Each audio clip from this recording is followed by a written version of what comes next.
வானத்துக்கு கீழே மனுஷனுக்குள்ள அவருடைய நாமம் என்ன? இயேசு.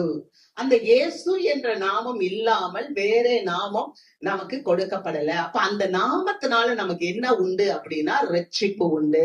ரட்சிப்பு அப்படின்னா விடுதலை. நான் திரும்ப சொல்லுவேன், ரட்சிப்பு என்றால் விடுதலை. முதலாவது நமக்கு எதுல இருந்து விடுதலை வேணும்னு சொன்னா நமக்கு பாவத்திலிருந்து விடுதலை வேண்டும். அல்லேலூயா.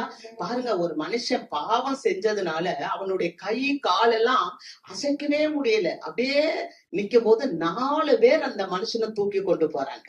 அப்படி தூக்கி கொண்டு போய் இயேசுவின் இடத்துல வைக்கும் போது இயேசுவானவர் ஒரு வீட்டுல உட்கார்ந்து இருக்கிறாரு.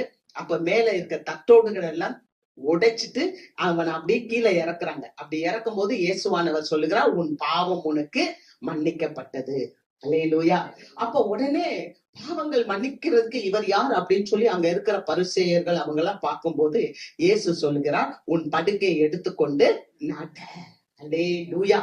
உடனடியாக அந்த மனிதன் படுக்கை எடுத்து நடக்க ஆரம்பிச்சான். அப்ப நம்முடைய வாழ்க்கையில நம்ம நல்ல ஆரோக்கியமா செயல்படணும்னா முதலாவது நமக்கு பாவத்துல இருந்த மன்னிப்பு வேண்டும்.